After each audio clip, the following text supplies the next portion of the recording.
Hi Danny, Grace and Jude. This is anaerobic, short, sharp sprinting and lifting exercise that often makes the glucose level go up.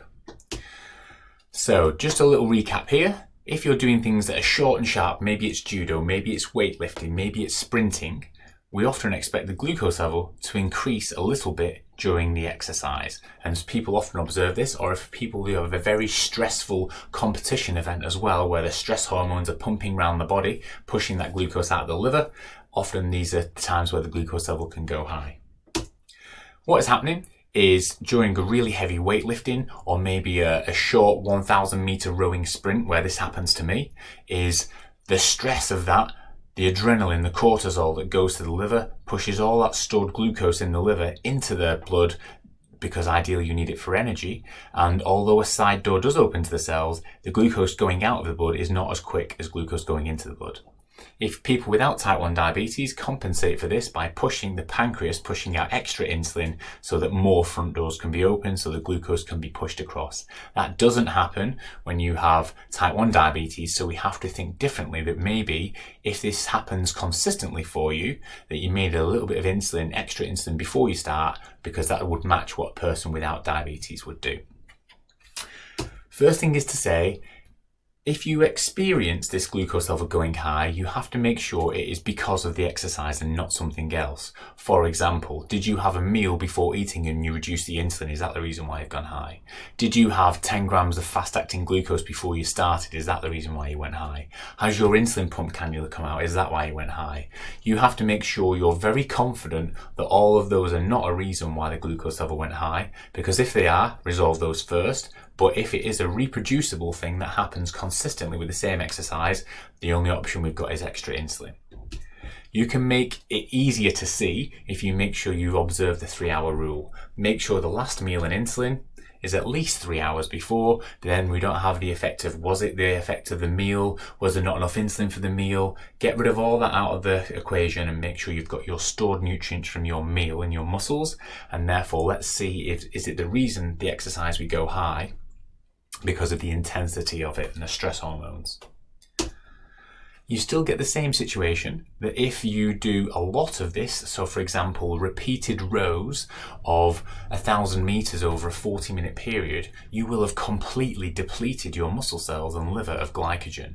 And in the 7 to 11 hours afterwards, the liver and the muscle cells are sucking that glucose back up into the liver and into the muscle cells, and you'll still have the same effect of going low afterwards, even if it's been a repeated intervals of, say, rowing or sprinting. You'll have to be careful with the insulin doses afterwards and reduce them. So just like the aerobic, we've got a very simple table to follow, but this is for anaerobic sprinting and lifting exercise. Same again, we need a plan for before, during and after. We always start with the white in the middle. If we go low the first time, we take the red one next time. If we go high the first time, we take the yellow one.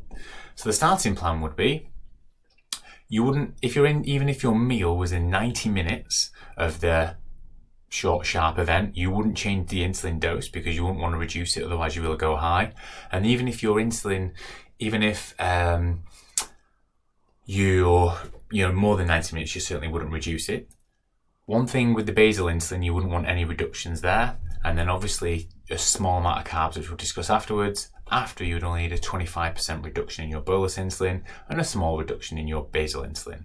But let's say we did a plan like this and the glucose level went high. As we've discussed, the stress hormones made the levels go really high. So we'd observed the 3-hour rule. The glucose level had gone high during the exercise. The next time, what you can consider is a small amount of a bolus, half a unit or a unit, 15 minutes before the activity, to provide a little bit of extra insulin so that the glucose can be pushed into the muscle cells as it gets pushed out from the liver. But you would want to make sure that this goes high first before giving a small little bolus of insulin before. And you would obviously need to make sure that was a small bolus you started with and built it up over time, observed on your results. So let's put this into real life. And this is a real life for me, is I had my lunch at 12, 50 grams of carbs, 1 unit to 25 grams.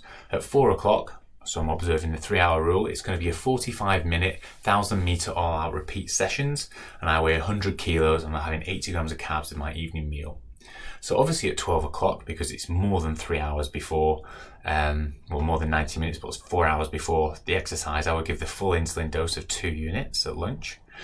I would check the CGM 20 minutes before just to see if I needed any carbs to get me into the perfect optimal range, and then every 20 minutes as I go. And then afterwards, because the session's been certainly over half an hour, 45 minutes, I would need a 25% reduction in my insulin, and because the exercise is in the second half of the day, worth putting a 20% reduction of my basal overnight. So let's say I did this and my glucose level went high. I would want to make sure the next time, 15 minutes before I started the rowing, so at sort of 3:45, I would give a small half unit to 1 unit bolus of insulin to provide a little bit of extra insulin to prevent the glucose level soaring during that intense activity. It will take a bit of trial and error to work it out, but start low and go slow. In terms of carbs,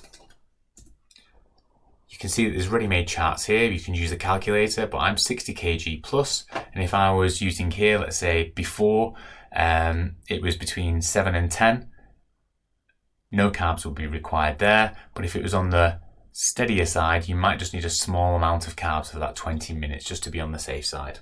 So again, there's a specific chart there for every 20 minutes to top up with carbs as required. So let's summarize this. Anaerobic, short, sharp, intense activities, sprinting, weightlifting, potentially repeated fast rows. You can see usually the glucose level might increase a little bit because of the stress hormones pushing glucose out from the liver. But before you think about giving insulin before doing an event like this, make sure the glucose level rises, and also make sure it's not because of you've taken insulin off, you've put a temporary basal on unnecessarily, you've given loads of extra carbs that you didn't need to do. Make sure you've eradicated that from being the reason first. And again, planning is essential. Observe the 3-hour rule if you can. Maybe a small bolus is going to be needed before if it's a reproducible effect.